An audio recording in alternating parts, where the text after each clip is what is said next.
My name is Chris Bedford, your speaker for the evening, and what we're going to talk about is using Selenium to test browser-based web applications and getting those Selenium tests into continuous integration. That's our topic for tonight. My company does release engineering and build test automation, and we also do straight-up web development using Spring, Hibernate, and a great framework built on top of Spring and Hibernate called Grails, which I think someone just mentioned here. So that's our primary business. The focus tonight is going to be on more the build automation and testing side. You'll notice there's some references in this set of slides to Grails. Please mentally ignore that. The demo app that we're going to be using isn't really a Grails app. It's just a standard Spring app that we're going to show you how to run some simple Selenium tests against. So what we can do for you tonight is this agenda here. We're going to, again, Grails app. It's just a Spring app. It's not Grails. So the key takeaways are basically that you'll learn how to write functional tests with Selenium. You won't learn Grails. You'll learn how to build with Maven in some detail, and then we'll walk you through basically the key part of an Ant script, which basically is the thing that launches the Selenium test engine. And as I mentioned, Hudson. Okay, so topic to cover now is different ways you can test your Java web application. Probably a lot of people, you're already familiar with this, right? There's unit testing, integration testing, functional testing, just kind of a brief overview to see where Selenium fits in. One of the things about how these fit together is as you go down the list, you'll find yourself testing increasingly coarse-grained components. Like in the unit testing case, usually you're testing your own stuff, and you're just testing at the class level or maybe the package level. And if you have dependencies on stuff that the guy in the next cubicle over that guy wrote, well, you're not directly calling his code in a unit test. You're using a stub or a mock, and you're basically saying, you're agreeing on what the interface is, and you're stubbing or mocking to that interface. You're not directly calling that person's code.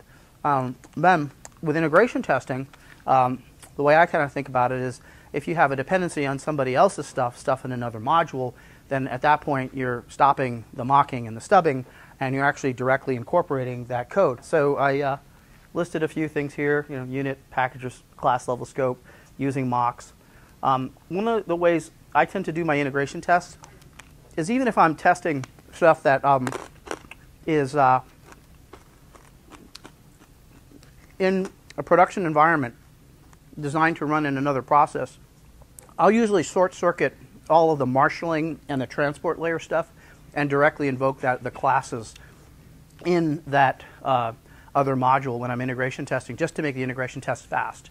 So I won't really focus on booting the things up in separate processes because I want my integration test to be fast.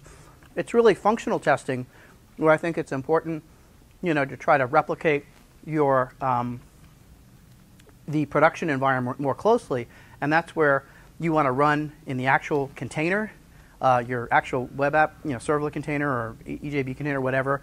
You want to run in the actual container for your back-end stuff, and you want to run in the browser for your front-end stuff. That's, to me, functional testing. And functional testing, to me, is usually characterized by having things run in separate processes and having real HTTP requests go over the wire if it's a HTTP protocol you're testing, or maybe it's JMS.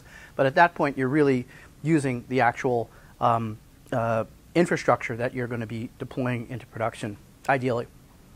So in terms of how you can do functional testing, for web applications, usually you have your client that runs in the web browser and some kind of Java web app thing running in a container like Tomcat or JBoss or what have you. There are two ways you can do the client piece.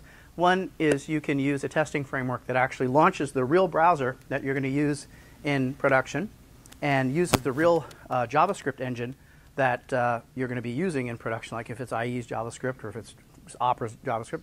You launch that browser. Another way, which is an absolutely fine way in some contexts, it's actually a better way, is instead of launching a separate browser, is you have an emulator. This is the way Canoo WebTest works. It actually embeds Rhino, and that actually works fine if you're doing like a RESTful style application and there's not a lot of JavaScript, then actually Canoo WebTest is perhaps a better alternative for you than Selenium. But Selenium really shines when you have a lot of AJAX stuff and a lot of stuff that, you know, is kind of, you want to make sure that it can run under all the quirks of, say, IE or all the quirks of Opera. Then you really want to consider Selenium. So that's the kind of brief overview of the kind of testing you can do. Now we'll look at some of the manual steps that you need to do if you wanted to, you know, basically test Selenium through the IDE. And I'm going to show you a demo of that in a sec. So you obviously have to compile your stuff. You should run your unit and integration tests first. And ideally, they run quickly because, you know, if that stuff's failing, you should go fix that first before you even try to exercise the application in a deployed state. You want to basically get your container ready and deploy into your container. Now, option is a lot of people use Jetty, and that's perfectly good too. Then you can skip the war generator part, and Jetty is like an embedded web application server. If you haven't checked it out, you should definitely do so. It's great, and it's a pretty good way to run your tests. That help you avoid this deploy to the container step. Well, then once your application's up and running somehow, either you've launched it through Jetty or you deployed it to JBoss or Glassfish or whatever, then you got to launch your browser, and then you got to go open your test suite and start running your tests. So I'll show you how that looks with Selenium. This is a screenshot of the Selenium IDE, which you can go download and install into Firefox. One downside, at least for me, with Selenium IDE is that when I use Selenium IDE to run my tests, I've never got it to work with Internet Explorer. I've only got it to work with Firefox. So, that's a bit of a downside. But having your thing work, your web app work in two browsers is not necessarily a bad thing. But the thing is, sometimes you can run into a bug that is only occurring in Firefox, and that can hang up your tests. And, is there a lot of value to fixing that? If your IE is your target platform, well, you got to make the decision, But pretty much I've found that when I'm running my Selenium tests, basically I can only exercise my functionality in Firefox. So you basically, you start your browser. You have to have your app up and running, right? Either Maven Jetty run or, run it in the container. Has to be up and ready. You launch Selenium by hitting Tools, selecting Selenium IDE, then picking your test suite. Then when you get your test suite up, basically you pick a HTML file. There's different ways that you can encode your tests. When you're running in the Selenium IDE, your tests aren't really runnable if they're expressed as Java or C# or whatever. They're kind of stored in an HTML tabular format, and we'll look at that. But that's basically what you're limited to when you're running through the IDE. So you're basically opening a test suite as an HTML file, the contents of which we'll look at shortly. You will typically want to move this slider bar thingy here, move it over to slow, because you want to run your test nice and slow when you're first developing it, so you can work around timing issues, like when you're asserting that, okay, I made a request and something should be on the page.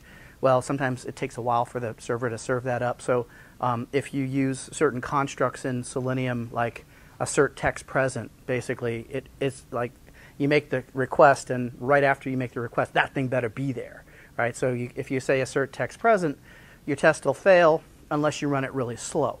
So why I advise people to start out slow is because you can be a little bit sloppy with your tests. You can use basically assert blah present, element present, or text present rather than wait for present. So you can be a little sloppy and it'll still work.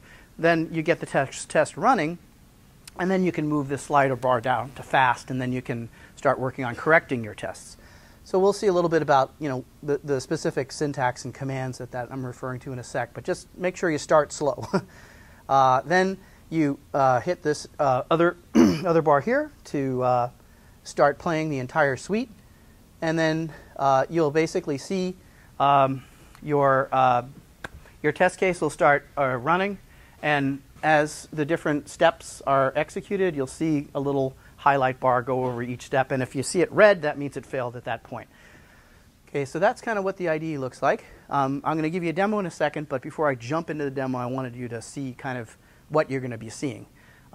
So recording is the next thing. That last set of slides show you how to run a pre-existing set of tests that maybe somebody else developed. Here's how to develop your own. So in the Selenium IDE, there's this little click to record button here. You click that, you will have launched your web app. It should be up and running. It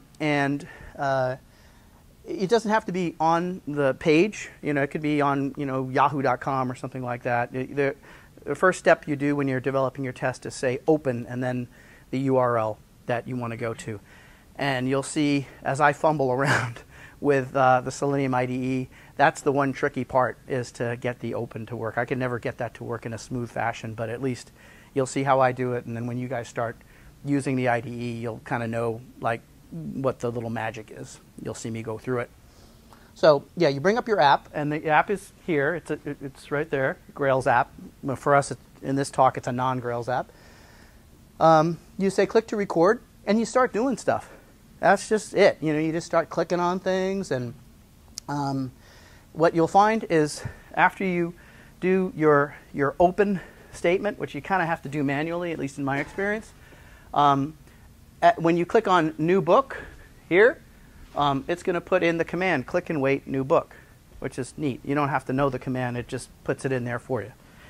So the other thing I'm going to tell you a little bit about, I'm not going to do this, but I'll just tell you can do it, is, as I mentioned, you can kind of see in the background here these HTML tag things.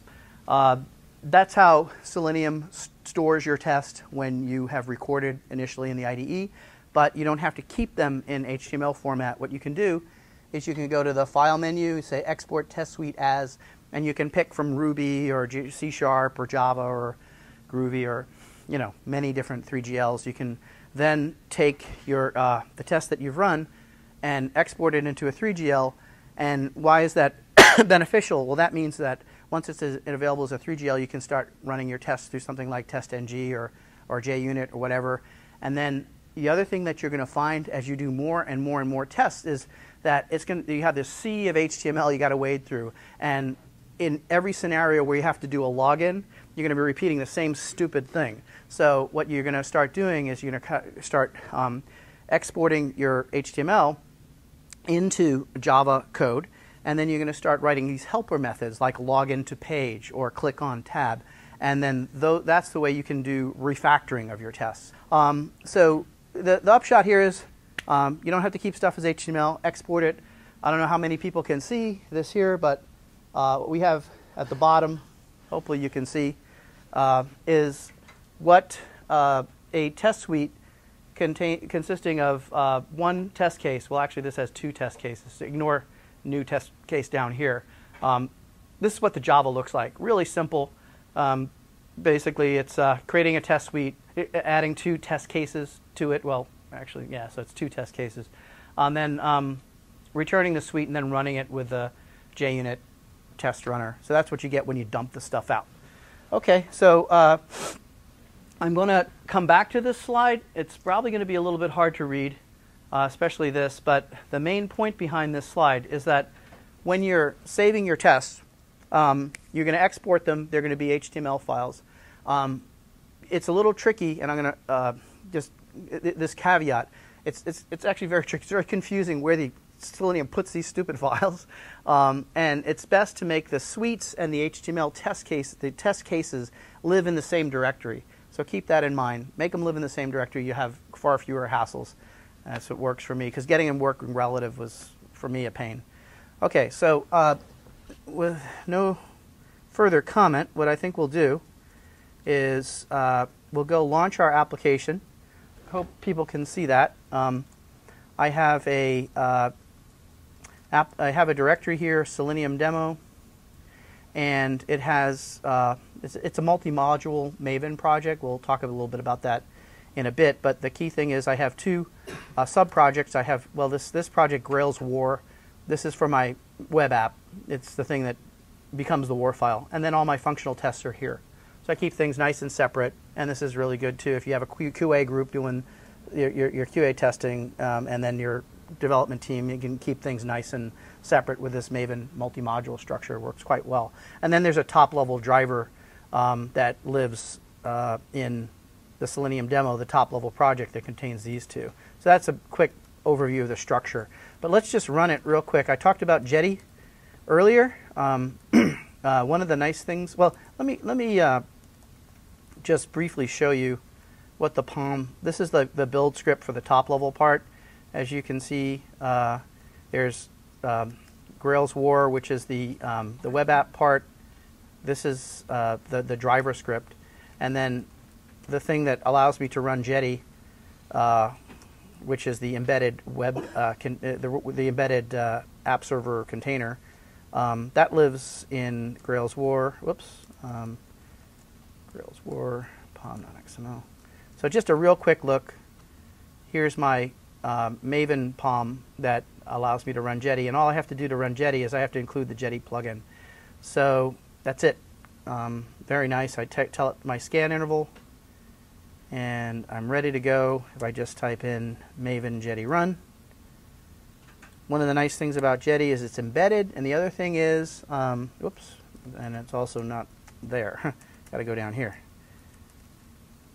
Maven Jetty run. So it's an embedded container, which means you don't have to deploy the application to it.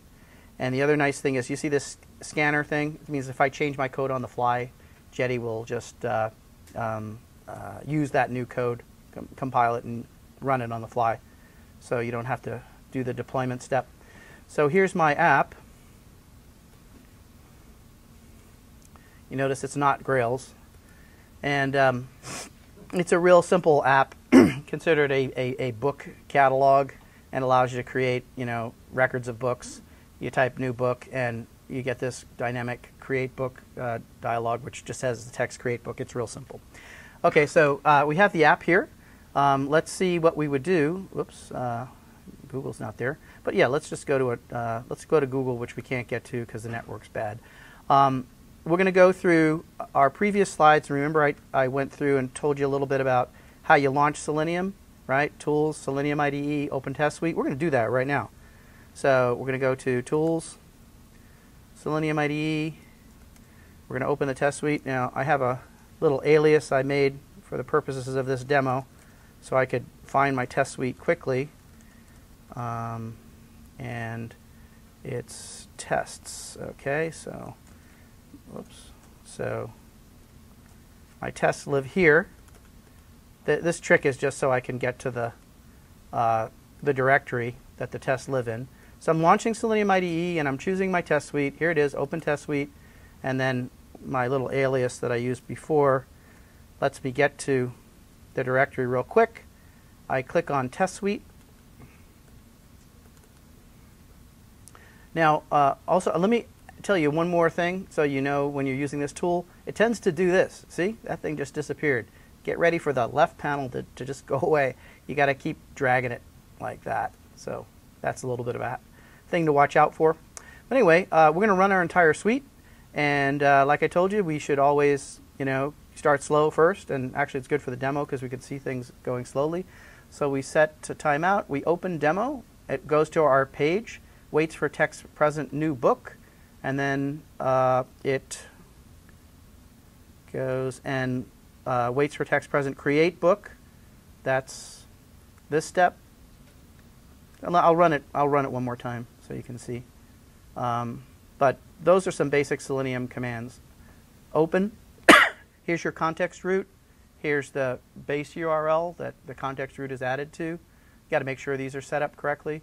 And this open thing is when you're doing a new test, that's the thing that's a hassle to get in there. I can never figure out how to get it in elegantly, so you're going to see me fumble around a little bit with that.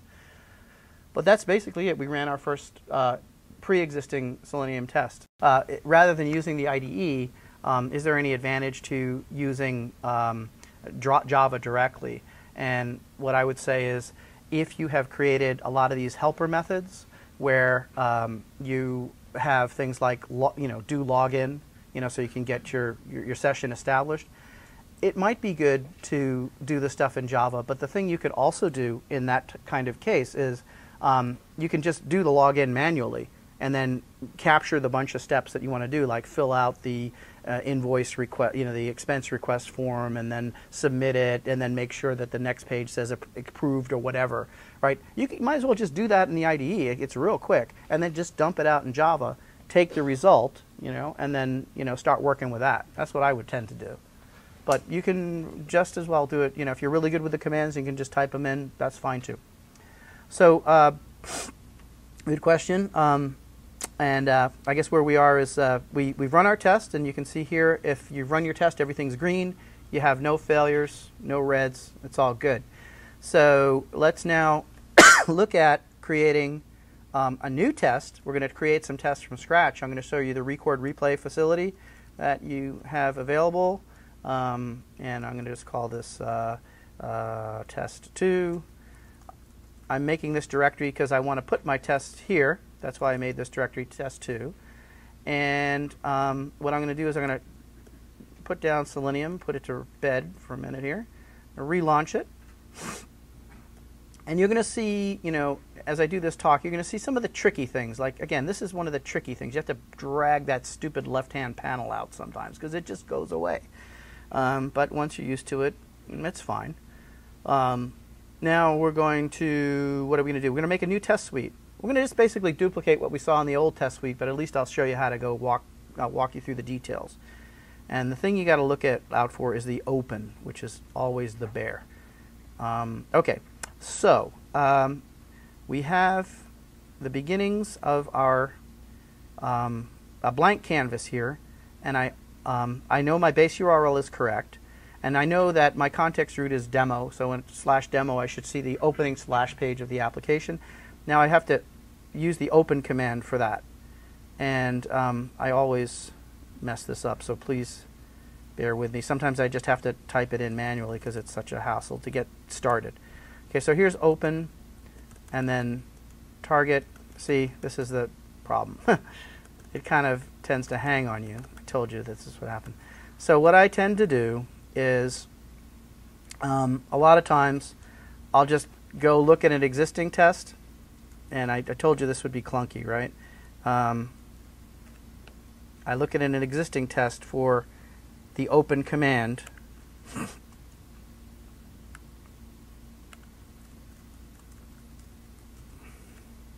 So I'm going to cheat a little bit, and this is probably what you're going to have to do if you use the IDE. I'm going to cheat, and I'm going to go get the open from here. And while I'm at it, I'll get, okay, this is not using the IDE, right? This is cheating, kind of going underneath the covers, but if anybody figures out how not to do it, let me know, because I always have to do this. Okay, so, well, one other thing, I want to make sure I know where to put this thing. So, in our test case, we need to put right after T-body is where the HTML statements start to, for each action, start to occur. So there's basically a table row for each step in the test. And so we got to manually pop that in there. Really ugly, but c'est la vie.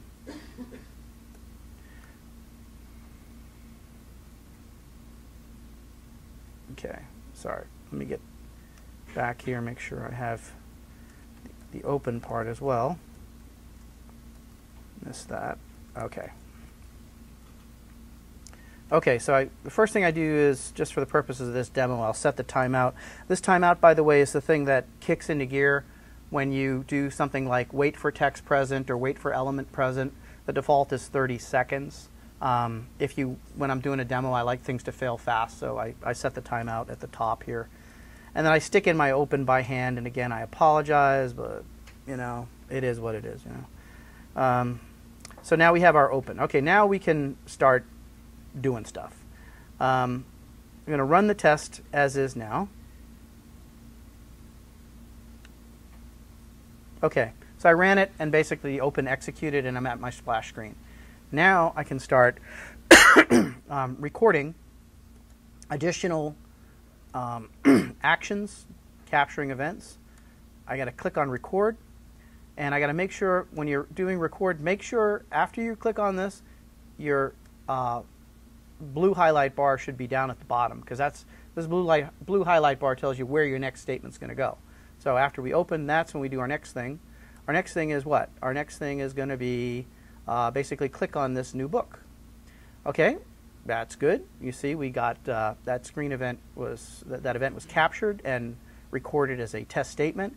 Now this is another really cool thing about Selenium that you're going to probably really like, is if I want to make an assertion that something's there in my DOM, I can just highlight it, right click, and one of the things that the Selenium IDE adds is this really handy thing, show all available commands. And what this does is tell you like all the ways I can tell Selenium to check for the text string create book.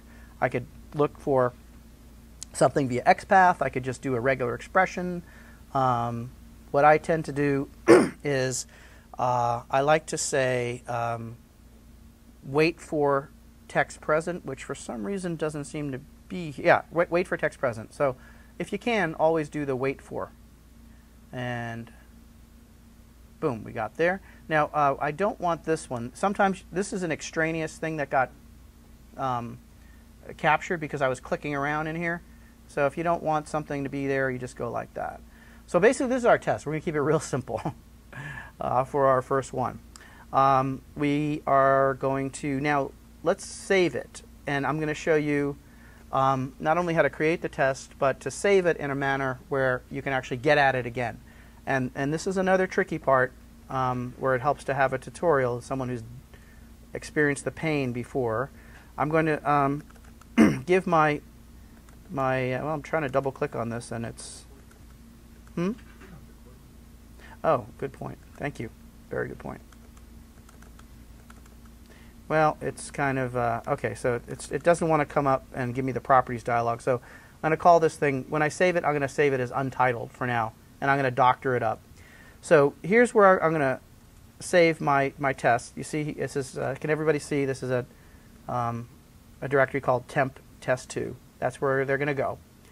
And I say save the whole test suite. And I say, okay, yeah, the test case is modified. It's part of the suite.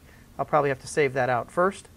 So I'll go here, and I'll go to, what was that again? That was test 2. And where are we? Test 2 is here. And let's call this something different. At this point, you know, when I had, okay, let's see here. It's untitled now. I'm going to give it a title. I'm going to call it Demo 1, okay, rather than untitled. And then you're going to see how I kind of doctor up the files. Okay, I just saved the test case. Now it's the test suite that it's prompting me to save. So it tends not to remember where I just put the test case. It would be nice if it remembered that, but it doesn't. So I'm going to force it to, by typing in test2 to go to that directory. So now I've told Selenium where to save my stuff. I have a test case called Demo 1, and I have a test suite that executes that test case. Ah, good. Okay, they're saved here. That's all good, right? Now, one thing I want to make sure is that the test suite properly refers to Demo 1 via a relative URL reference. And actually, that worked.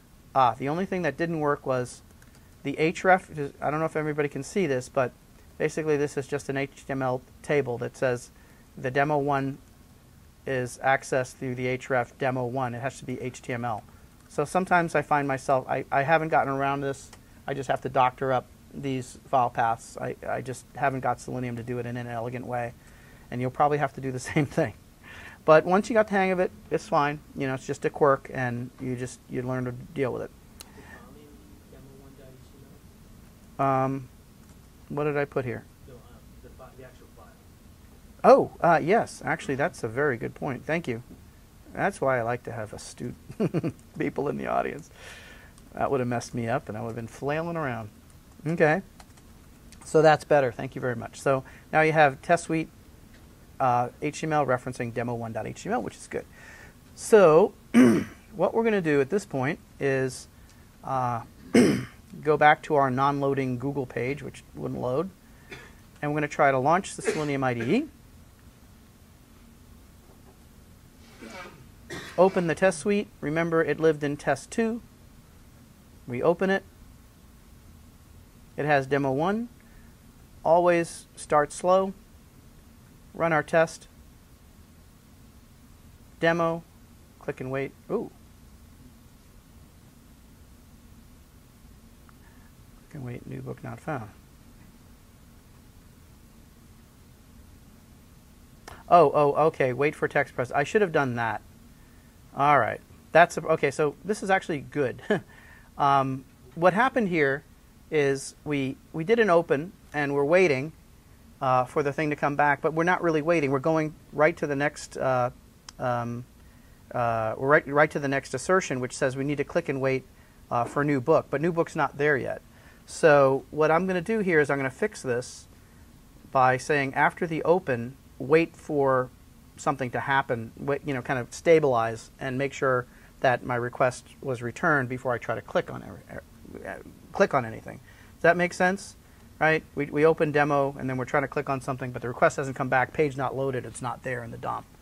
So we got to correct that, and I'm just going to do it. Well,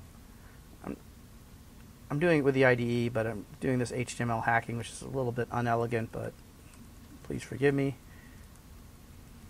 So after the open, I really should wait for text present.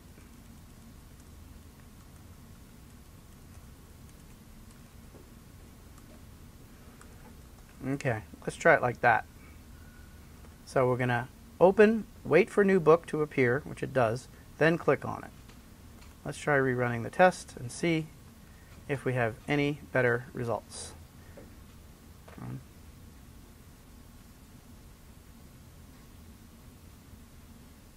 There we go. Now we have a passing test.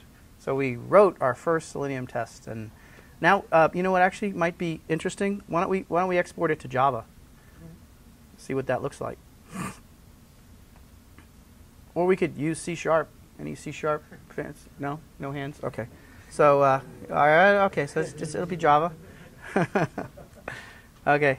So note that we have these things are suggested. Wait a second. No. Let me go back to temp test 2, and I'm going to call it suite.java. Okay.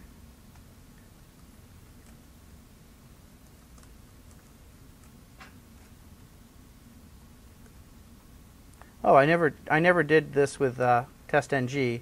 Let me bring it up in a different viewer. So this is the first time I've seen this. Kind of looks interesting. So there you go. That's what it looks like with testng. First time I've done that. You can also do JUnit, and you can experiment on your own, see what you get. Then you can take this and put it in your build, and we'll see how to do that in a bit. Anyway, that's the export feature. We've exported to Java. And let's see what else we got to cover. So quick review. We executed an existing test. We created a new test, and then we exported to Java, just like the slides promised. Yeah, let's see what JUnit looks like, just for kicks. So where were we?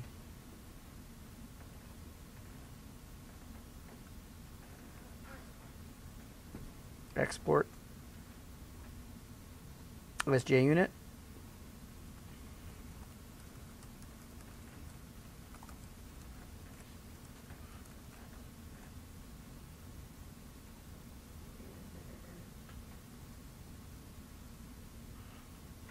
Oh, sorry. Let me go back and get that working again. Sorry, made a little mistake.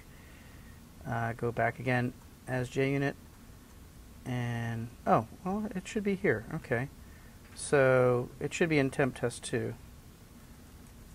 Here we go. Okay.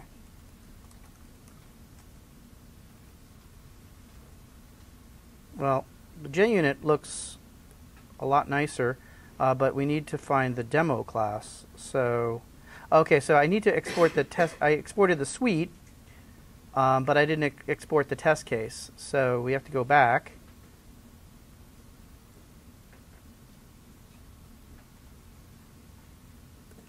export the test case now.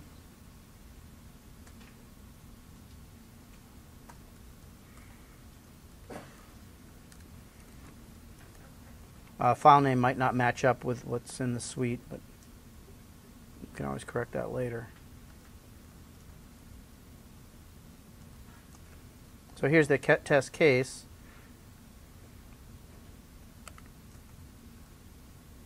Not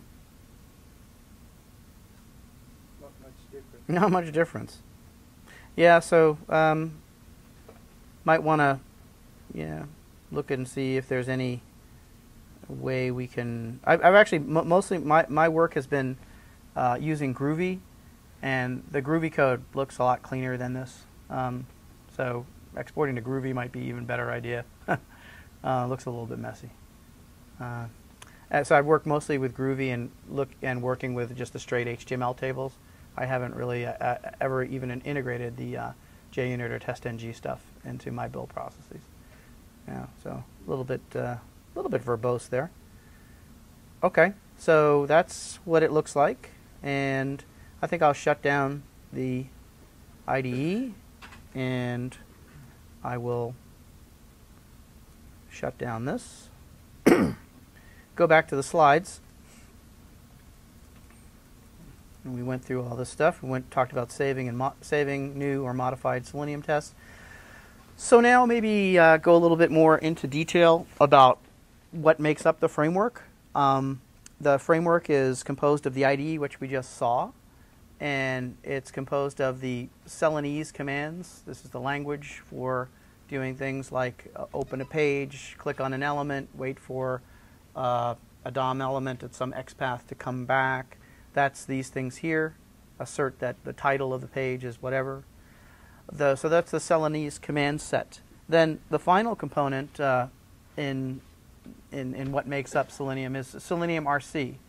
And Selenium RC is it's a client library that allows you to do your tests not just in the tabular HTML format, but to do your test in 3GLs like Java and Perl or whatever. So there's that component to it. And then Selenium RC also includes, Selenium RC stands for Selenium Remote Control. It also includes the component that actually launches and kills browsers. And it also, this component, Selenium RC, actually allows you to run your test cases on a machine of, say, some architecture like Linux, and then have your browser run on a remote machine. So that's where the remote control comes in. And we'll see how we'll see more details about the architecture in a minute, but the key thing there is that Selenium RC contains the client-side library and the thing that launches the browsers. Here's another kind of drill-down view of how the client-side library and the server work together.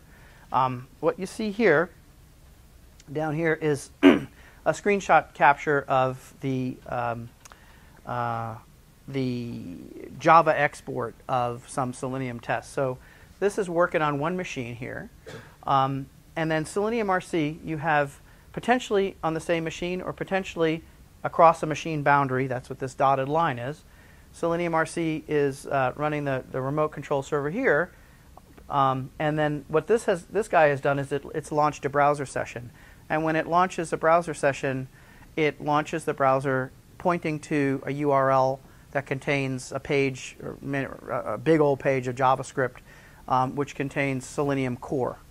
And that's the Selenium core stuff is the thing that takes, basically the Selenium core is taking the Selenium commands that are executing down here, being passed over to the remote control server, and then there's additional HTTP going here, and Selenium core is actually emulating the click events, the navigation events, and it's sending back results through this channel. So one interesting thing that anybody who's done JavaScript security might think of as they're looking at this diagram, I haven't done much, I just kind of learned this as I was using Selenium, is that there's a potential problem here in that your application under test, well, there's kind of two components to your application under test. Here's the server which is serving things up. Your JavaScript is coming from here, right? And it's ending up here. But then the Selenium core stuff wants to take some of the results of what's happening to DOM and wants to send it back here to a different server. And there's this thing in JavaScript called the same origin policy. And it's in an attempt to work around the same origin policy that some of the Selenium architecture got architected the way it did. So the same origin policy basically says that JavaScript code running on a web page is forbidden from interacting with resources which originate on a website other than the website which served up that JavaScript. And there's a real good reason for that. I hope people can see this, but it shows a cookie stealing scenario that the same origin policy is designed to prevent. And what you see here is a bad hacker hacking a forum site. So imagine a forum site where people post different articles, and the person here is reading the articles. So the bad hacker guy here at evil.com is posting an entry which it says blah, blah, blah. And in here we have a tag which has there's a script tag in there. And what that script tag is doing is it's basically saying, make me a new image and get that image from evil.com. And I have a steal cookie action handler here. And then when you're running in the JavaScript of whoever's machine you're running on, it encodes that person's cookie, which could encode their identity. Now, if you're a good web developer, of course, when you save this forum post, you're going to HTML escape it and use a secure escaping library if you get really fancy. But suppose you forget to do that. Well, then if you forget to do it and this goes in as straight HTML, when it runs on the browser, this guy says, OK, let's look at today's articles, what's posted. Well, user Joe wrote, hi there, Dr. Evil wrote blah, blah, blah. But as the browser's rendering the blah, blah, blah, it's also executing that JavaScript, which went into the repository up here unescaped, and it runs on this guy's machine. And document.cookie has maybe his credentials or other things he doesn't want exposed, and it goes right to the bad guy here. So that's the same origin policy. And that's what Selenium RC tries to work around. So I have here a more detailed diagram that's going to show you kind of step-by-step what's going on behind the scenes when you're running a part of a test case within a test suite. I'm going to show you kind of step-by-step from 1 to 7 are the steps. So this action starts down here. So what happens when a test suite starts? So the first thing is the client, the driver, the driver establishes a connection with a remote control server. What we're going to do is we're executing test commands, those steps that we saw encoded in HTML rows, or they could be Java, method calls that execute a step, like click here. Well, those are sent over by the client-side driver to Selenium RC, which is over there. So, but before we start sending anything, we establish the connection. That's step 1. Then Selenium RC launches a browser, or it reuses an old browser session, and it launches it with a URL that injects Selenium core JavaScript into the page up there. The next thing that happens is the client starts working through its test steps. Open this URL, click on this thing, make sure this other thing is present, right? The test steps start executing at step 3. And step 4, these commands go through HTTP through this proxy, and they end up at the browser. The browser basically takes the command and triggers the corresponding JavaScript to emulate a click event. Or in the case of an assert text present, what the browser actually does is it goes into the DOM and finds that X path for that thing, and it sends it back. And it's that sending back that your web app originated here, but the browsers just start to send it back to here. Well, how does that all work? Well, what happens is we're actually running through a proxy. So when you request any web page request that you make to your routed through here. So as far as the browser is concerned, the same origin policy is being respected, because when you're communicating with your web application, you're going through the proxy, so I'm talking to this guy. And then when Selenium is saying, okay, I have a command that says I have to take a piece of the web content that came back and I have to send it back as a result, I have to send it to here. Well, it's the same place. It's through the proxy, so same origin policy is just fine. Whenever a request is made, we route it through the proxy to the yellow part, which is the web app, and that's how we do the faking out. Okay, I think we covered that pretty reasonably, right? All right, so there's Selenium for you. It's pretty cool. I like it. I also like some other frameworks. One is called Canoe, and I wanted to go over a little bit, what the pros and cons of using each one are. Canoo WebTest is built on a tried and true Java open source project called HTML Unit. It has really good reporting, and I'll walk you through some slides. I'm not going to do a whole demo on Canoe, but I'll show you how the reporting of the test results make it really easy to drill in if you have problems and see the resulting page that came back, the resulting response content that came back. You can see exactly what it was, and why it failed. So I'll show you how the drill down works. Other kind of nice things about it compared to Selenium are that there's no browser spin up, so the tests seem to they run a lot faster.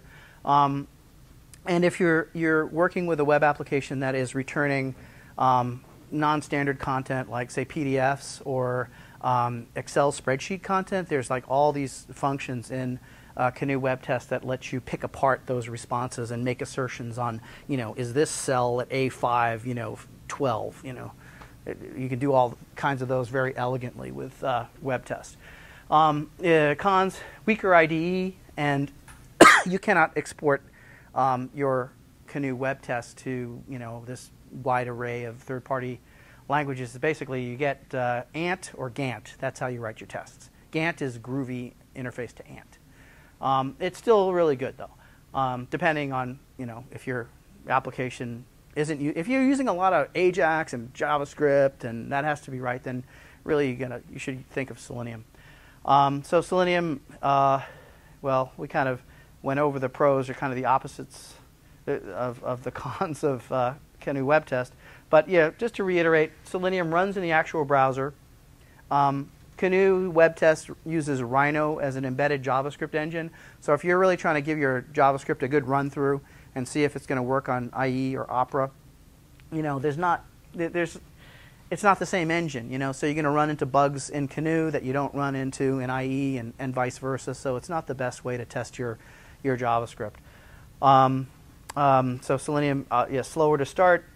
And the last thing I'd recommend, I talked about, why you might want to use Canoo if you're doing stuff with non-standard content like Excel sheets as your return value. And also if you're using a RESTful API where you're not using a lot of JavaScript, it's just kind of posts and gets and following a certain protocol, then Canoo WebTest is great, and I definitely encourage you to check that out as well.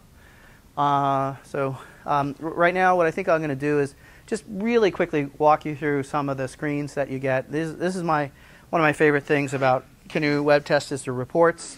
They have drill down capabilities. So what this shows here is a web test where there's one web test. It succeeded, so you have 100% success.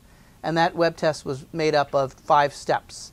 And you could see the different steps are here, and you can see 5 steps passed, none of them failed, and none of them were halfway failed. That's what yellow means.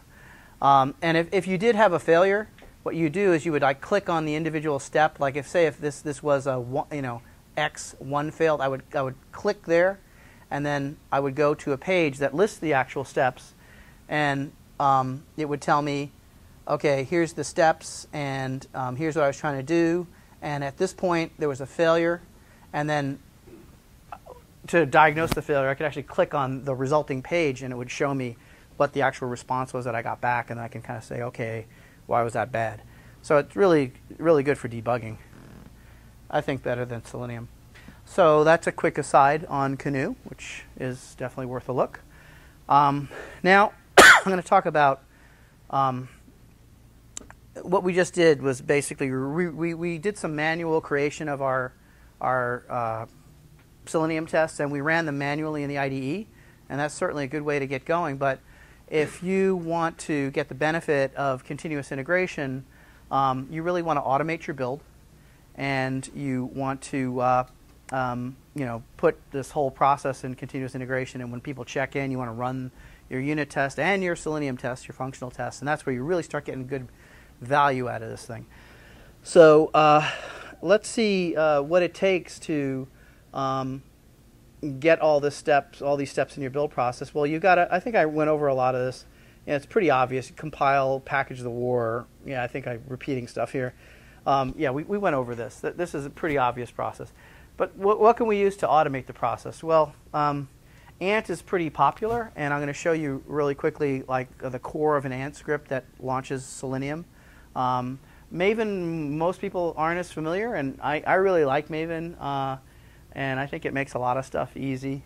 So I actually did a few slides that show you how the labs work. I used Maven for the labs, so I'm going to go through quite a few slides that tell you, like, as much as I can in the brief time available, how we do this in Maven. Other alternatives, there's Groovy Gantt scripts. Gantt is great. It's kind of a groovy interface to Ant, and there's a new product out called Gradle, which I haven't used. I have some friends of mine who are really into Groovy who are pretty psyched about that, as Gradle is a build technology that it basically gives you the same kind of structure to the build process as Maven does. It kind of has an idea of different phases, but it gives you more flexibility, more like Ant. So Gradle's a cool project, and I've just heard about it, but it seems neat. Okay, so our example uses Maven, and I want to show you a little bit before we get to the details of the POM. The core of what we have here is Maven. We have, well, let me actually show you, okay, I want to show you this other slide before we get into this. Here's the structure of our demo project. When you open the lab, you'll see, you'll unzip it to a root directory, and you'll see there's a top-level POM, and that kind of serves as a driver to kick off, build operations on two sub-modules. One is called Grails War, which builds the web app, and the other one is the thing that has the functional tests. So that's the multi-module structure that we have. And go here, so back to here. So at a high level, the Grails War module is responsible for building the war, which you see here, and that war is deployed eventually to Tomcat by some build tooling in the func test module. So we build our war, we deploy it to Tomcat, and in subsequent steps in the func test module, we launch Selenium. So compile and get the war all deployed. Now, the other thing about Cargo, which is pretty cool, is I might not have Tomcat on my machine, or if I'm testing against JBoss, I might not have JBoss or Glassfish, whatever. Cargo, this plugin to Maven, actually downloads the container and installs it on your machine before it deploys the war. So it does a lot for you. And it's really good when you're provisioning a new machine, a new build box. You don't have to go set all this stuff up. You just configure Cargo, and Cargo works with Ant too. You don't have to use Maven, but it's quite convenient to do so.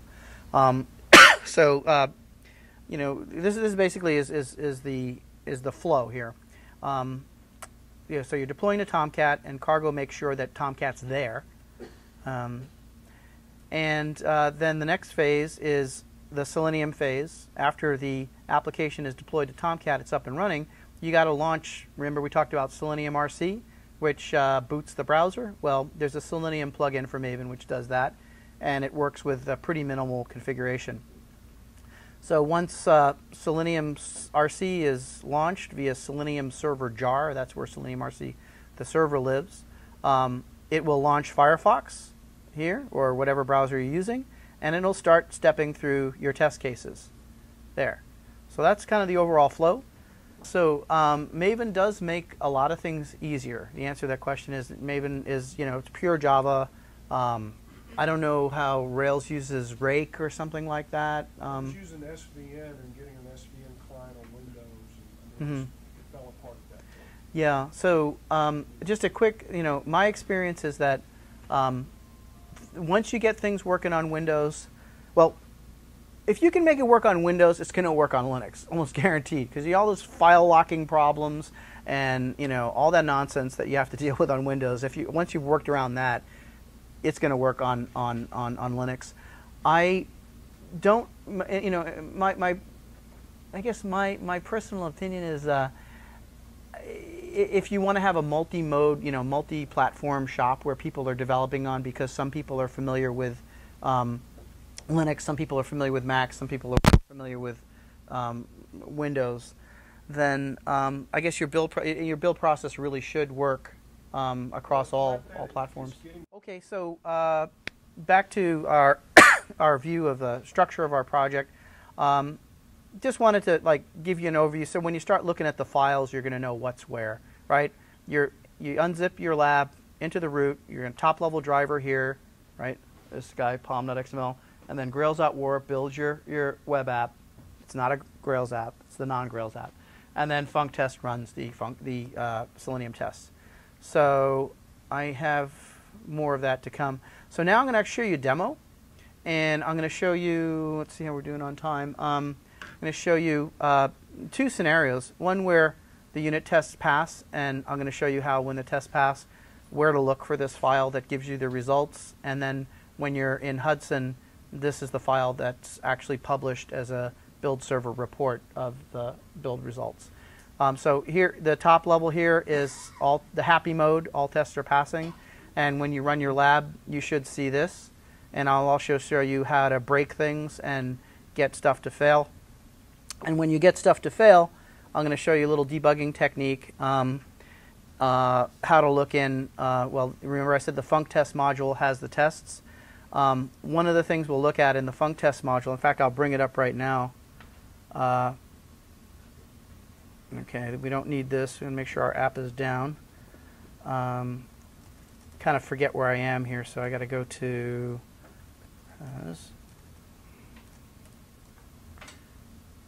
okay, so I'm where I want to be. Selenium demo. Okay, so I want to go into the func_test module, and I've run I've run this a couple of times just to make sure everything was working. I ran my build process under here, but I want to show you that if with cargo, I will not have when I start, and when you run the lab from the zip, this target directory is not going to be there, and your Tomcat 5 directory under target is not going to be there. The cool thing about cargo is that this is downloaded for you automatically, and all this stuff is established. So your container lives here under target Tomcat. To prove it that it really does get downloaded, before I run the demo, I'm going to delete everything in target. So no more Tomcat. It's gone. Now I'll just, let's start. The demo, when you do the lab, basically after you download the zip, you unzip, you cd to the root directory, which is going to be Selenium demo, and you just run Maven install. And that is an install that operates on the top level POM that has two submodules. The Maven install command is distributed first to the first submodule, web app, and then to the second submodule, func_test. The first module, Grails web app, it produces the web application, installs it into a repository, and the second, I'm going to run this twice. It happens pretty quick, but you just saw the Selenium test run. I'll run it again, and I'll pick out some parts of the output that you might find useful to know about, like when you're debugging problems. But to get back to what I was saying, multi-module project, the Grails war part builds the war. It deploys it. Well, let's actually, I think I should probably go through this a little bit. So I did the Maven install. You guys saw I did it here. I'm going to back up a little bit. I did the Maven install at the top level, at the root, right? And then what that does is it distributes to all the different submodules that are mentioned in the POM. So Grail's war produces my war, compiles my web app, and makes the war artifact. So here's my war, produced by this guy. It goes into this thing called the Maven repository, which is like a local cache of all the third-party artifacts that you depend on, and all the artifacts produced by your build process. And this cache has a naming scheme. So there's a particular name that you give a versioned. Basically, these are versioned artifacts. So you produce a war. We'll see in the Maven POM files that we refer to this war by, it has a group name, an artifact ID, and a version. So this guy down here, FuncTest, it doesn't worry about how it gets this war. You know, it basically, Selenium tests need to launch the web application. They need to use this war, but all the FuncTest module does is says, well, I need this war, and I'm going to configure cargo to go get it somehow and deploy it into Tomcat. So it is up to really Maven to bring this war file down from the repository, which is a local place on your disk. There's also a group repository that you can have, but your local cache is where you're usually typically getting things. So you get the war file, and it comes down basically someplace into the target. Target is like your working area in Maven. And the class path is built up from the stuff that you get typically from the Maven repository down into target, and the class path is constructed by references to artifacts that live under target. A lot of stuff happens in target. It's kind of a work area. So I talked a little bit about how the module structure works. We saw the demo work, but let's maybe run it one more time, and I'll try to pick apart, you know, things that are happening. Okay, so here's a top-level driver. Okay, it's too fast. All right, I'll let it go. Okay, so here's cargo. Cargo. Everybody see cargo? Start container. That's cargo at work. It's starting the container. And you can see that Coyote is running on 8080. Got to be fast. There's Coyote on 8080. Now what's happening here is the Selenium, the Selenese plugin has kicked into gear. We're running our Selenium test. They're gone. Got to be fast. You got to be fast. That's it. So now cargo is shutting down the container, stopping Coyote, and then you get your summary report. Okay, so everybody see how the happy path works? Right now, we're going to break something. I have some aliases here that help me quickly break and recover my demos. Broken. What broken is going to do is it's going to corrupt some links in my web app. So you see here, I'm going to copy over bad JSP, and let me show you what bad JSP does so you know what's being broken. So I'm going to break my JSP part of the web app so that when I click on the new book link, it's going to request text no such page. And we're going to see the test fail, and we're going to see where in the logs we can look at to see like 404 not found errors. So to give you a kind of idea, you know, like where to look when things say, when it says build failed, you'll know where to go and do your diagnosing. So I'm going to just say broken. That breaks things. Then I'm going to run, Maven install again, and we're going to see the test results. And we're going to see the logs. Yeah, I think you guys remember I deleted the target directory. I wanted to show you that too. So, you know, there's nothing up my sleeve. Tomcat is actually being downloaded and configured, booted up. Cargo does everything for you. It's really cool. All right, test is running, and is it going to work? Whoop, nope, no such page. So I configured our timeout to 5 seconds so it fails nice and fast. We don't have to wait forever. Okay, so now there's a build error. So what do we do? Well, one of the things we can do is, let me see here. We can look at our logs. Where are our logs? Our logs are in FuncTest target Tomcat 5 logs. So if I look, when I have a failed test, one of the first things I might want to do is look at all the requests that have gone by. And then I see this. Let me pull it out a little bit so it's easier to see. And I see the last request was for no such page, and everything else has a 200 status. for the response. This guy has a 404. Well, that's a problem. And then the other thing you can do to look and see what kind of test results you got are, let's see, func test, target, sweet results. They're not very sweet, though, because they failed. So here you can see kind of the result of running your test. That's where your test results live. Yeah, okay, so this link here, like your test suite, is composed of multiple test cases. Usually, here we have a simple test case. So this link here takes you down to this box here. But if you had like lots of test cases, it's a nice navigational tool. What it doesn't have, well, let me see here. So remember I told you about how Canoe had that really cool thing where you can see the bad response. This doesn't have that. I just tried it. It sent me to nowhere. So Canoe has a little bit better diagnostic capability in its result reporting. Something to think about.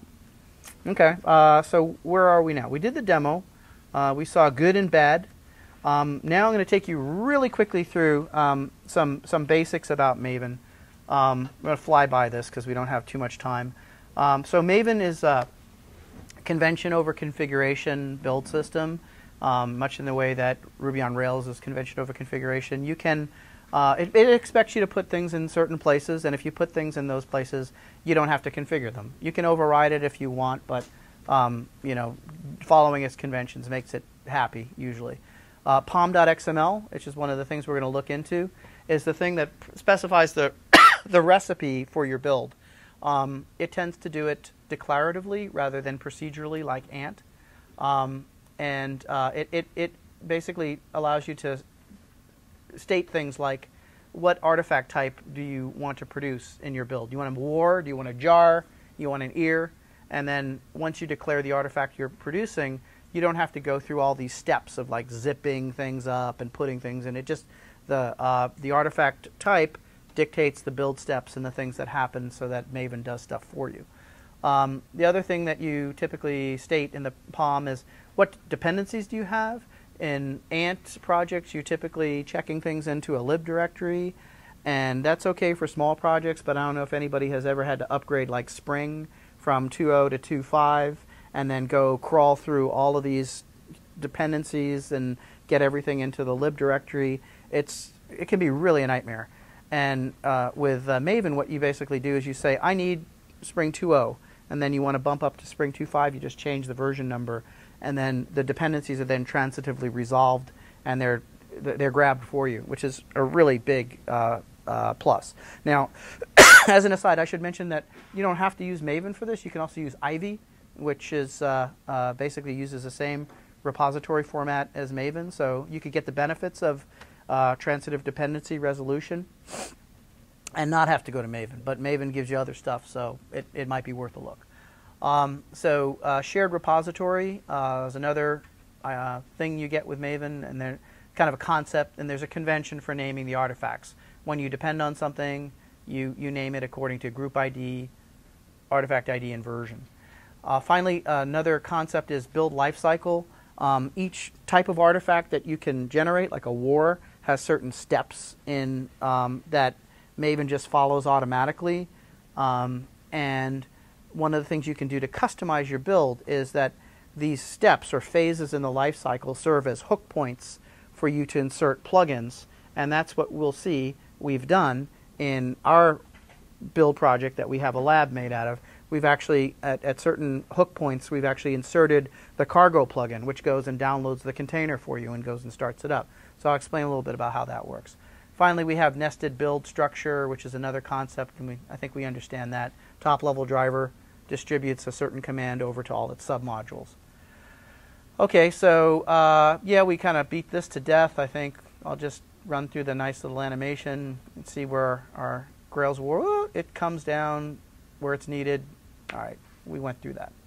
Now, I don't know how visible this is. I hope it is visible. But this kind of, it gives you a look at the POMs that make up the 3 directories that our lab project is composed of. You have a top-level POM here, and the key thing to look at in the top-level POM is the modules it contains. This is the module statement. Top-level POM has Grails war module here, func test module here. Every time you execute a command at the top level, the command distributes down to the modules in order. So here's func test here, Grails war here. Now if we go look at one of the submodule POMs, what we see is a reference to the parent. So there's a parent declaration, and it basically gives the group ID, artifact ID, and version number of the parent. And Maven allows for things like inheritance. You know, you can set things in the parent that kind of percolate down to the children. So that's the, you know, that module structure is good for that too. So that's a look at the POMs behind the nested module structure. Now the other thing I wanted to show you with Maven is how in our func test module I mentioned that you didn't have to worry really about your demo war and, you know, going and grabbing it and putting it someplace. This is where the action happens, where you simply in this left-hand side panel here, this is a blow up of the POM file for the func test module, and you can see if you opened up that file in your lab, you'd see that there's a plugin management stanza of XML. It tells you one of the plugins I'm going to use is Cargo Maven 2 plugin, and it says I want to use Tomcat 5. This zip URL installer is really cool. It says if it's not on the machine, go pick it up from Apache and put it on the machine. And then one of the things I also reference, here's the dependency part of things.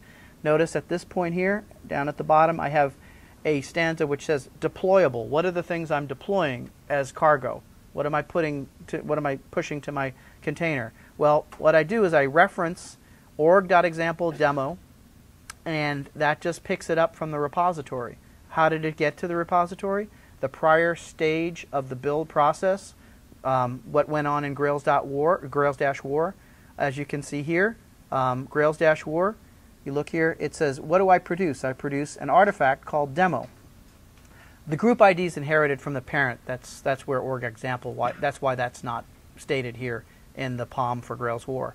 Basically, Grails-war tells you the name of the artifact you're producing, and then Maven pretty much automates a lot of the production of the war. It goes to the repository. When func test needs it, it's pulled down, as we saw before, into the target area and put on the class path, or actually not put. In this case, it's used to push into Tomcat, the war.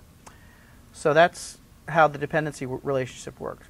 All right, what we have here is a quick view of how Maven plugins hook into the overall build lifecycle.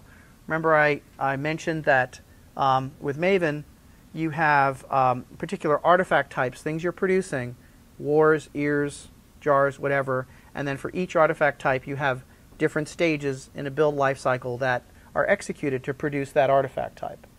Okay, so here are some examples of build lifecycle phases. These are hook points, like when you want to configure your build, you reference one of these. And then when you get to this particular point in the lifecycle, stuff starts happening. So build lifecycle phases, at one point we're in the integration test phase.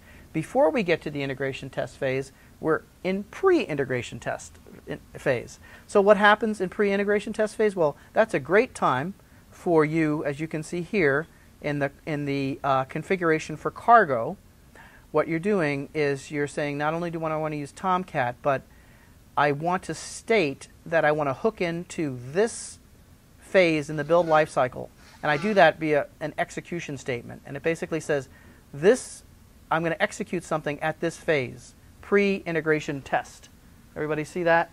So before I start my integration test, what do I want to do? Well, I want to execute a goal of this plugin. Plugins offer you goals, things that they can do. So you're declaratively specifying that this plugin, you're configuring it so that one of the things it can do is it can deploy. It deploys, it's deployable, which you specify declaratively. And it does it at a particular point in the life cycle. The point which it does it at is the pre-integration test phase. So there's a really nice model in Maven of ordered sequence of stages, And then at each stage, at each phase, I should say, in the life cycle, you can snap in plugins that do stuff. So that's kind of an overview of the life cycle. All right, so that's it for Maven. Thank you for bearing through that with me. I like Maven a lot. Some people hate it. I'm going to talk a little bit now about Cargo. And that we saw is a Maven plugin, but it's not just a Maven plugin. Cargo is a whole set of APIs that help you do things like containers into a build machine or an environment that doesn't yet have that container provisioned. It does things like booting up the container, shutting it down. It does things like deploying your web application to the container. A nice thing about Cargo is it can use a lot of the native APIs for a lot of these containers out there, like WebLogic has some fancy API, I think, where you can do remote deployment. Cargo tends to use the native APIs of those containers, and you can be running Cargo on one machine, and you can be deploying across the network to another machine as long as you have the proper credentials configured into the Cargo plugin. So here's ways of invoking Cargo. You can invoke Cargo as an Ant task, and you'll notice that in all these different ways of invoking Cargo, Ant task, Maven plugin, Java API, it tends to look the same. For example, when we want to say we're using Tomcat 6, you can see here that the Ant task looks almost identical to the Maven plugin config. We have a container ID, Tomcat 6. In the Java API, what we're doing is we're saying we want to configure the container if it's not available on the machine. So in Ant and Maven, we say configure the zip URL installer to get Tomcat if it's not there from somewhere. Okay, that's what we do with the two XML-looking APIs. In Java, we make an installer, and we give it a URL, the same URL we would give it if we were doing things through Ant or Maven. And then we say, using that URL, install the container. And so you can see, pretty much it's kind of as you'd expect the APIs to look. Interesting. The key takeaway, I think, is you can use Cargo kind of agnostic to whatever build technology you're using. It's quite good to know how to use it. So now we're going to get quickly into not the whole of how to make an Ant project that runs Selenium, but I'm going to run you through the key piece that uses some pretty cool Ant tasks that coordinate the launching of different servers and make sure that these Ant tasks they're kind of job flow tasks. They're parallel and sequential is what they are, and wait for. So if you haven't used these tasks, they're pretty cool, and I'll show you how to use them in launching a Selenium server. You have to launch the Selenium server in a separate JVM, and we'll take a look at the kind of flow here of what's happening in the Ant script. This is like the core of the script that I'm going to go through with you. There's a target called run tests, and I kind of show it graphically here. What the target is doing is it's in parallel executing two flows. One flow is just the Ant call to something called start server, and that start server flow is here. Note that the start server flow occurs in a separate JVM from whatever's running the main Ant build. Then in parallel with the start server is a block of Ant statements that's to be executed sequentially. The first statement is a statement that basically pings the Selenium server that we started up in the start server Ant call. So we have to launch Selenium server, make sure it's done all its housekeeping and it's ready to accept tests to be fired at it. And the way we coordinate is we use this wait for command, and we keep hitting this one URL in the Selenium server, and we say, are you alive, are you alive, are you alive? Okay, finally you're alive. Then I go to this next block of Ant script statements, and one of them is the run suite command, which I also launch in a separate JVM. And this is sequential, so the suite is going to be running. executing all my tests against the server, which is in JVM2 over here. And then when the suite finishes executing, I'm going to run the stop server ant task. And then that basically sends an HTTP command over to the Selenium RC server. And it says stop. And then we're done. So that is the essence of what you do in Ant. And this is the whole script. Whoop, sorry. It's the whole script. I have 10 minutes. I'm going to pick it up a little bit. So what we see here, we saw run test. Here's the parallel. Basically, this is the core of the script that we saw from the other slide. And then the rest of this code just kind of fleshes in the details. For example, the first thing we do in parallel is we start the server. How do we do it?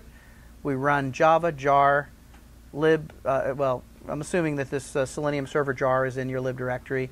And we call fork. That puts it in a separate JVM. Then after that, we do the wait for. Run our well, this says test ng. Sorry, that's wrong. But then we go through and we stop the server. And we stop the server by, here's another helpful ant command when you're trying to do an HTTP request against some server somewhere. You can use get, and that basically you say the URL, and notice the URL is has the stop Selenium server, shutdown Selenium server command. So that's the basics of the ant task. Quick walkthrough, but we're getting to almost out of time. The next set of slides, I'm going to go into a little bit about what you've done, what you do when you've successfully managed to get all this automation in place, and you can type in, ant build and it all runs, or you can type in Maven install and it all runs. That's pretty cool, and that means that any developer can basically check out some code and then run through the entire build process without having to type in lots of separate commands and go, start, stop type of thing. It just all runs at once. That's great. Once you're there, you want to start thinking about continuous integration. And just curious, like how many people are really familiar with CI, continuous integration, and use it? So for some people, really don't haven't used it, I guess, or not too familiar with it. So I'm going to go through some of the benefits of it. It'll be old hat to you guys who are already using it. So what's CI? CI is when you have a dedicated box that runs regular full builds of your software and runs tests. And ideally, it's on a kind of pristine machine that pulls up everything from source and kind of serves as a kind of reference that your source base is good, because if it builds on your build box, things are working. The builds on a CI box will trigger periodically, maybe nightly. Ideally, they trigger every time someone checks into your source code management repository, and that's when you're really doing continuous integration, because every time something changes, you run your full build and you make sure nothing broke. And then if something breaks, you notify your team by email of any failures. So some of the benefits are that CI, when you're running it, it tends to replace big, long integration cycles where everybody codes on their own for like 2 weeks, and then you all get in the room, usually Saturday and Sunday when you have other stuff to do, and you all have to integrate, and it's all complicated because so many people change so many things. It's a nightmare. Well, rather than have those big, huge integration slogs, what you tend to do is you tend to break it up. And with the source code management polling model of CI, every time someone checks in, you're integrating the whole thing. You're building the whole thing from scratch. So if anything breaks, what you get is like immediate feedback. So imagine like, anybody use Eclipse and you get the continuous compilation, and as soon as you do something wrong, you see red. Well, that's great, because rather than coding up a whole bunch of things and seeing lots of reds, you see a pristine Eclipse screen with everything looking good, and then you're coding, and then you make a mistake, boom, there's a red. Pretty easy to find out what you did, because there's so few deltas between the time it worked and the time it got broken. Same thing with CI. It's like, ideally, you're always keeping your build green. All your tests are passing, and everything is good. You got to get into a culture of all the developers have to realize that, when something breaks, you can't put it off, because it's at that point of breakage you have the opportunity to do like a diff-based debugging. Well, let's see, it was working here, like what changed? Well, let's do a diff. It's like, there it is. That's the benefit. Smaller increments are easier to debug. So there's a lower ripple through impact when your colleagues check in broken code as well, because when you get into this culture of the build always has to be stable and good, when it breaks, you get an email sent out, and then you can go hassle each other and say, come on, you'll fix the build. Because you also, as a developer, when you now have a CI, what you want to do as a developer in your team is you want to make sure that you don't get hosed by the guy in the next cube checking in bad stuff. If you don't have a set of tests that are run when he checks in, you don't know what you're getting when you pull from source code control. But when you're running CI, you always look at the build server and you say, well, what's the state? Is it good or bad? And if it's bad, you can maybe talk to the person who broke it and say, can you please fix it? I'd like to pull now, and I want to make sure when I'm pulling, I'll make sure that all the tests are passing. So here's a quick view of the workflow that the model that you'll get to when you're doing continuous integration. Developer, you're going to check the CI server. Is it good? Is the build okay? If it's broken, you probably don't update, or at least check what tests are failing and seeing what's going on and seeing if you're going to update, are you going to get impacted. And if it's good, or if there are kind of failures where you want to take a little risk, then you check out from source code, you code your feature, you run your automated builds, the full set of stuff, and then before you check in, another good best practice is you not only run the automated test before you check in on the stuff that you have, but people have been putting stuff in, right, underneath your feet. You pull the source code up and you build fresh, just like what you want to do is you want to emulate what the build server is going to do. You want to pull up all your code so you have the current state of the repository and plus your stuff overlaid on that. And then if that works, you know that the build's going to work. If it breaks, well, you shouldn't check in anyway. You should just fix that, because otherwise people are going to yell at you for breaking the build. So that's the kind of model that you go through. So once you got things into, you've committed your changes, everything's good, you've pulled up the latest, you've run the test, you commit, the build server then gets notified. It checks out from the latest sources, and if it passes, great. If not, everyone gets an email, and then someone will fix the issue. Okay, so now let's take a quick look at Hudson in 5 minutes. Next month, I guess, you're going to have Kosuke Kawaguchi, who's like a really good programmer. He did Hudson. He's a god. So you should come to see. If you like this, my lame presentation, you're going to love Kawaguchi-san's. So quick, view what Hudson is. It orchestrates the execution of repeatable build jobs. They're triggered. It keeps a nice history of past builds. It gives you trend reports, graphs that show, your test failures per build, how you're doing. Are they going up or down? It's written in Java. I'll show you. It runs just straight from a jar, and it integrates with a wide variety of source code systems, SVN, Perforce, ClearCase, a whole bunch of other ones. And it supports Ant, Maven, shell script-based builds, Gradle, you name it. There's probably a Hudson plugin for it. So what I'm going to do now is I'm going to bring up Hudson, and I'm going to just iconify this for a minute, and I'm going to show you really quickly how we can create a Hudson job. Well, I think I actually have a Hudson job. I'm just going to run it. So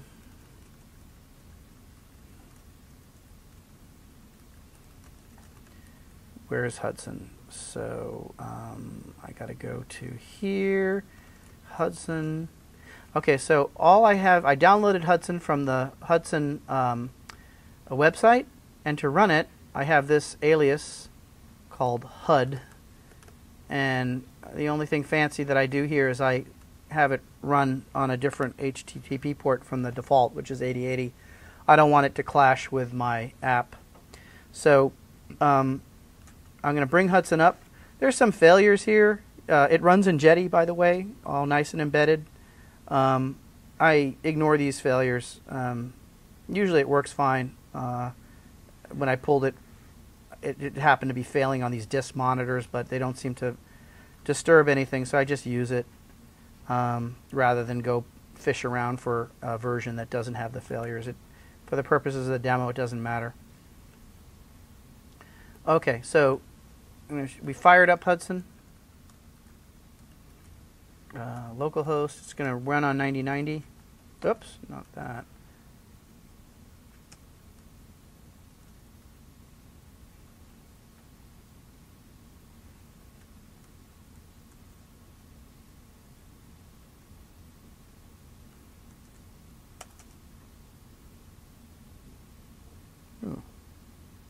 Ah, okay.